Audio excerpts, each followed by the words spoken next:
നോക്കട്ടെ, ചിലപ്പോൾ ഒരു പക്ഷേ പോങ്ങന്റെ നാവ് ഈ സംസാരം നടത്തുമ്പോൾ ബഹുമാന്യനായിട്ടുള്ള KC വേണുഗോപാൽ സാർ ആരാധ്യനായിട്ടുള്ള രാഹുൽ ഗാന്ധി സാറിന്റെ വീട്ടിലിരിക്കുകയാണ്. ഈ സംസാരം പൂർത്തിയാവും മുന്നേ കേരളത്തിന്റെ മുഖ്യമന്ത്രി കസേരയ്ക്ക് പാകമാകുന്ന നല്ല ചന്തമുള്ളൊരു ചന്തി കോൺഗ്രസ് ഹൈക്കമാൻഡ് കണ്ടെത്തിയിരിക്കുമെന്നുള്ളതാണ് പോങ്ങന്റെ ഒരു വിശ്വാസം. എന്നാൽ ആ ചന്തിയുടെ ഉടമയെ കേരള മുഖ്യമന്ത്രിയായി ഹൈക്കമാൻഡ് പ്രഖ്യാപിക്കുന്നതിന് മുൻപേ പ്രബുദ്ധ മലയാളികളിലേക്ക് ഈ പോങ്ങ വീഡിയോ യൂട്യൂബ് വിളമ്പും എന്ന് പറയുന്ന ഒരു വിശ്വാസവും ഞാൻ വെച്ചു പുലർത്തുന്നുണ്ട്. കാരണം തിരുവനന്തപുരത്തേക്ക് പറക്കാനുള്ള വിമാനം ഹൈക്കമാൻഡ് വാടകയ്ക്ക് എടുക്കാൻ പോയിട്ടേ ഉള്ളൂ എന്നാണ് കേൾക്കുന്നത്. ദില്ലിയിൽ നിന്നും പറന്നു വരുന്ന വാടക വിമാനത്തിന് നിലം തൊടാനായി ശകലം ഭൂമി അല്പനേരത്തേക്ക് കടം കൊടുക്കാമോ എന്ന് ഹൈക്കമാൻഡ് നമ്മുടെ വിമാനത്താവളത്തിന്റെ നടത്തിപ്പുകാരോട് ചോദിച്ചിട്ടുമുണ്ട് എന്നാണ് മനോരമ പറഞ്ഞറിഞ്ഞത്. നല്ലോണം പറക്കമുറ്റിയ ഒരു വിമാനം വാടകയ്ക്ക് കിട്ടുകയും നടത്തിപ്പുകാർ വിമാനത്താവളത്തിന്റെ ഭൂമി കടം കൊടുക്കുകയും ചെയ്താൽ തന്നെ മുഖ്യമന്ത്രി കസേരയ്ക്ക് പാകമായിട്ടുള്ള ചന്തിയുമായി ഹൈക്കമാൻഡ് സംസ്ഥാന തലസ്ഥാനത്ത് എത്തിച്ചേരുമ്പോഴേക്കും എന്തായാലും നേരം വൈകുന്നേരമാവും എന്ന് പറയുന്ന ഒരു തോന്നൽ കൊണ്ടാണ് പോകൻ അങ്ങനെ പറഞ്ഞത്. ചന്തിയുമായി ആകാശമാർഗം വന്ന ഹൈക്കമാൻഡ് കരമാർഗം ഇന്ദിരാഭവനിൽ ചെല്ലും. ആകാശമാർഗവും കരമാർഗവും സഞ്ചരിച്ച ആ ചന്തി ജലം തൊടാത്ത കുറവോടെ, ജലം തൊടാത്ത എന്ന് പറഞ്ഞാൽ ജലമാർഗം സഞ്ചരിക്കാത്തതിന്റെ കുറവോടുകൂടി നമ്മുടെ ഇന്ദിരാഭവനിൽ പ്രദർശനത്തിന് വയ്ക്കപ്പെടും. ജയിച്ചിട്ടും ജനങ്ങളെ സേവിക്കാൻ വൈകുന്നതിന്റെ വെപ്രാളത്തിൽ വായിലൂടെ നുരയും പതയും ഒഴുക്കി നിൽക്കുന്ന നിയുക്ത MLA-മാർ ഹൈക്കമാൻഡ് പ്രദർശിപ്പിച്ച ചന്തിയിലേക്ക് വളരെ ആർത്തിയോടുകൂടി നോക്കും. മുഖ്യമന്ത്രി കസേരയ്ക്ക് പാകമാകുന്ന പരുവത്തിൽ ഹൈക്കമാൻഡ് ചെത്തിയൊരുക്കി ചന്തം വരുത്തി ആ ചന്തി KC-യുടെയോ RC-യുടെയോ BD-യുടെയോ എന്നവർ പരതിയെടുക്കും. ചന്തിയുടെ ഉടമ KC-യാണ് എങ്കിൽ അദ്ദേഹത്തെ പിന്തുണയ്ക്കുന്നവർ ആ ചന്തിയുമായി ആഘോഷം തുടങ്ങും. വളരെ സ്വാഭാവികം. അതേസമയം RC, VD എന്നിവരുടെ പിന്തുണക്കാർ KC-യുടെ ചന്തി കടിച്ചു പറിക്കാനായി സംയുക്തമായി കടിപിടി കൂടും. അതും വളരെ സ്വാഭാവികം. അതുപോലെ തിരിച്ചു ഹൈക്കമാൻഡ് എത്ര ചെത്തി മിനുക്കി ചന്തം വരുത്തിയ ചന്തിയാണെങ്കിലും അത് ആരുടെ ചന്തിയാണെങ്കിലും ആ ചന്തി കടിച്ചു പറിക്കാൻ തക്കം പാർത്ത് വരുന്ന 5 കൊല്ലവും അവഗണിക്കപ്പെട്ട ചന്തികളുടെ ഉടമകളും അവരുടെ അടിമകളും അവരെ പിന്തുണയ്ക്കുന്ന ജനപ്രതിനിധികളും മുഖ്യമന്ത്രിയുടെ ചന്തി ചുവട്ടിൽ മുരണ്ടുകൊണ്ട് നിൽപ്പുണ്ടാവും എന്നുള്ളത് പോങ്ങൻ പറഞ്ഞു കഴിഞ്ഞാൽ വെറുതെ പറയുന്നതാണോ? അതാവില്ലേ ശരി? അങ്ങനെയാവില്ലേ സംഗതി? എന്തായാലും നായന്മാരുടെ പോപ്പിന് RC-യുടെ ചന്തിയോടാണ് പ്രിയമെങ്കിൽ ഈഴവന്മാരുടെ യജമാനന് KC-യുടെയും അതുപോലെ തീവ്ര മിതഭേദം കൂടാതെയുള്ള സകലമാന മതസ്ഥരുടെയും മുതലാളിമാർക്ക് നമ്മുടെ VD-യുടെ ചന്തിയോടുമാണ് പഥ്യം.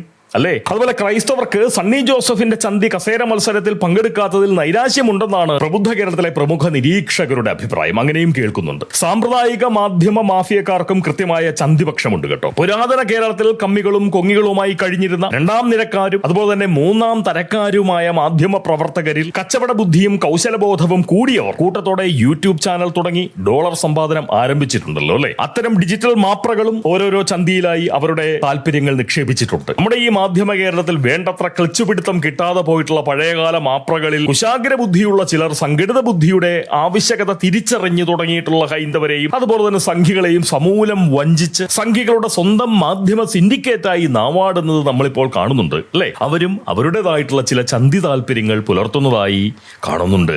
ആരുടെ മൂലത്തിൽ മുഖ്യമന്ത്രി കസേര കയറിയാലും കേരളം സ്വന്തം വിധി തിരഞ്ഞെടുത്ത് കഴിഞ്ഞു എന്നുള്ളതല്ലേ സത്യം? ഇടതുഭരണമാകുന്ന വറചട്ടിയിൽ ചാകാതെ ചത്ത് നരകിക്കുന്നതിലും നല്ലത് വലതുഭരണമാകുന്ന എരുതിയിലേക്ക് ചാടി ഭാഗ്യം പരീക്ഷിക്കുന്നതാണെന്ന് പ്രബുദ്ധ മലയാളികൾക്ക് തോന്നിയിട്ടുണ്ടാവാം. ആ ചാടുന്ന ചാട്ടത്തിൽ ജനാധിപത്യത്തിന്റെ സുന്ദരമായിട്ടുള്ള തണുക്കാറ്റ് എവിടുന്നെങ്കിലും ഒന്ന് വീശി അവരെ ആ എരുതിയിൽ നിന്ന് തട്ടിത്തെറിപ്പിച്ചാലോ എന്ന് പറയുന്ന വിചാരത്തോടെ വിശ്വാസത്തോടെ ഭാഗ്യ പരീക്ഷണം എന്ന നിലയിൽ അവർ വറചട്ടിയിൽ നിന്ന് എരുതിയിലേക്ക് ചാടുകയാണ് ഉണ്ടായതല്ലേ? അവർ കൂട്ടത്തോടെ എരുതിയിലേക്ക് ചാടി എന്നുള്ളത് എന്തായാലും പരമാർത്ഥമാണ്. അതുകൊണ്ട് തന്നെ സിംഹാസനം ആരുടെ ആസനത്തിന് ലഭിച്ചാലും മലയാളികളെ അതൊന്നും ബാധിക്കാൻ പോകുന്നില്ല എന്നുള്ളതല്ലേ സത്യം? സത്യം പറഞ്ഞാൽ മുഖ്യമന്ത്രിയും ഭരണവുമില്ലാത്ത ഈ കേരളം എത്രയോ സമാധാന സുന്ദരമാണല്ലേ? കഴിവും കാര്യപ്രാപ്തിയുമുള്ള ഉദ്യോഗസ്ഥരും അങ്ങനെയുള്ളവരെ തിരഞ്ഞുപിടിച്ച് സസ്പെൻഡ് ചെയ്തിരുന്ന ഒരു കാലമുണ്ടല്ലോ. നമ്മുടെ പ്രശാന്ത് നായർ IAS ഒക്കെ, അദ്ദേഹമൊക്കെ എന്ത് മിടുക്കനായിട്ടുള്ള മനുഷ്യനാണല്ലേ? അദ്ദേഹത്തെയൊക്കെ വളരെ തിരഞ്ഞുപിടിച്ച് സസ്പെൻഡ് ചെയ്ത് അകറ്റി നിർത്തിയിരിക്കുകയാണ് അവരുടെ ഒന്നും സേവനം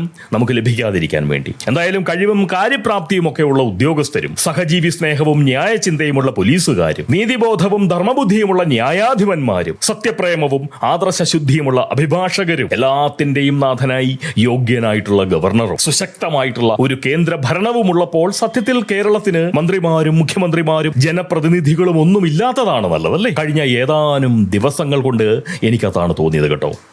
ജനാധിപത്യത്തിന്റെ യഥാർത്ഥ സൗന്ദര്യവും കരുത്തും ജനപ്രതിനിധികളുടെ അഭാവത്തിലാണ് പ്രകടമാവുന്നത് എന്ന് പറയുന്ന ഒരു തോന്നിപ്പാണ് ഈ കഴിഞ്ഞ ഏതാനും ദിവസങ്ങളായി നമുക്ക് തന്നുകൊണ്ടിരുന്നത് എന്ന് പറയുന്ന ഒരു അഭിപ്രായമാണ് തീർച്ചയായിട്ടും പോകാനുള്ളത്. ഈ മുകളിൽ നിന്നുള്ള ജനസേവന വ്യവസായികളുടെ ആ വിളിയാണ് നമ്മുടെ നാട്ടിലെ സകല കെടുതികൾക്കും കാരണമെന്നും തോന്നുന്നില്ലേ? തോന്നേണ്ടതല്ലേ? എന്തായാലും പോങ്ങനെ ഒന്നേ പറയാനുള്ളൂ, കേരളത്തിലെ കോൺഗ്രസ് ഭരണം കൊണ്ട് ഗുണം ലഭിക്കുന്നത് തീർച്ചയായിട്ടും BJPക്ക് മാത്രമാവും. VD സതീശനാണ് മുഖ്യമന്ത്രിയാവുന്നതെങ്കിൽ BJPക്ക് തരപ്പെടുന്ന ഗുണം 4 മടങ്ങ് ഇരട്ടിക്കും. KC, RC ഇവരിൽ ആരെങ്കിലുമാണ് മുഖ്യമന്ത്രിയാവുന്നതെങ്കിൽ ഗുണം കണ്ടമാനം കുറയുകയും ചെയ്യും.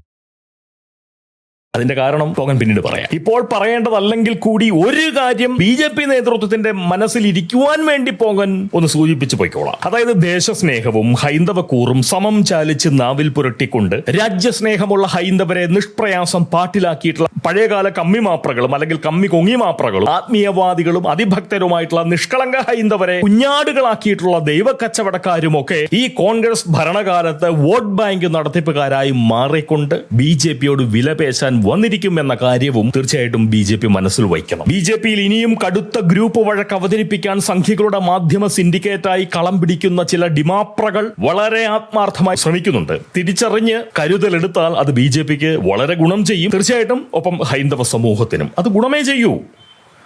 പറഞ്ഞു എന്ന് മാത്രം.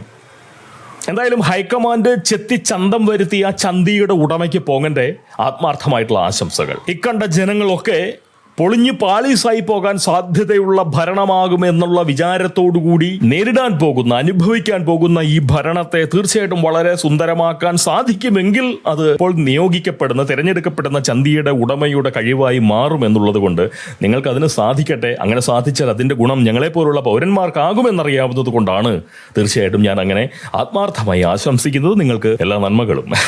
നന്നായിട്ടൊക്കെ ഭരിക്കുവോടെ. ആരോട് പറയാം. സമയം 12 മണി കഴിഞ്ഞു കേട്ടോ. 12:30 ഇപ്പൊ 12:30 12 മണിയോടുകൂടി പ്രഖ്യാപിക്കുമോ എന്നൊരു സംശയമുണ്ട്. അങ്ങനെയും ഞാൻ കേട്ടിരുന്നു, എനിക്കറിയില്ല. നോക്കട്ടെ ഒരു നിമിഷം. കോൺഗ്രസ് മുഖ്യമന്ത്രി തർക്കത്തിൽ സന്തോഷം, ഇടതുപക്ഷത്ത് സേനാനായകൻ പരാജയപ്പെട്ടിട്ടും നോക്കട്ടെ, ചിലപ്പോൾ ഒരു പക്ഷേ ജനനായകൻ VD സതീശൻ കേരള മുഖ്യമന്ത്രി.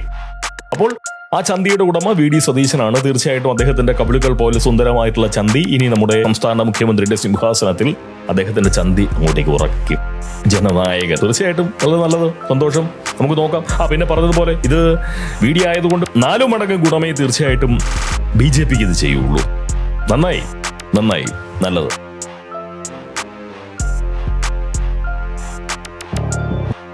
നല്ലതാണോ? നല്ലതായിരിക്കും അല്ലേ? നല്ലതായിരിക്കും. അപ്പൊ RCയും KCയും ഒക്കെ വെറുതെ ഇരിക്കുമായിരിക്കുമോ അല്ലേ? ജനനായകൻ VD സതീശൻ കേരള മുഖ്യമന്ത്രി പ്രഖ്യാപിച്ച് കഴിഞ്ഞു. ഞാൻ വിചാരിച്ചു വൈകുന്നേരത്തേക്കേ ആകുള്ളൂ എന്ന്. എന്തായാലും 12:30 മണിയായി. ഇനി ഞാനിത് വെട്ടി ഒരുക്കി ഇടാൻ നിന്ന് കഴിഞ്ഞാൽ, അല്ലെങ്കിൽ ഇത് ഇടാതിരിക്കേണ്ട കാര്യം എന്താ ഉള്ളേ?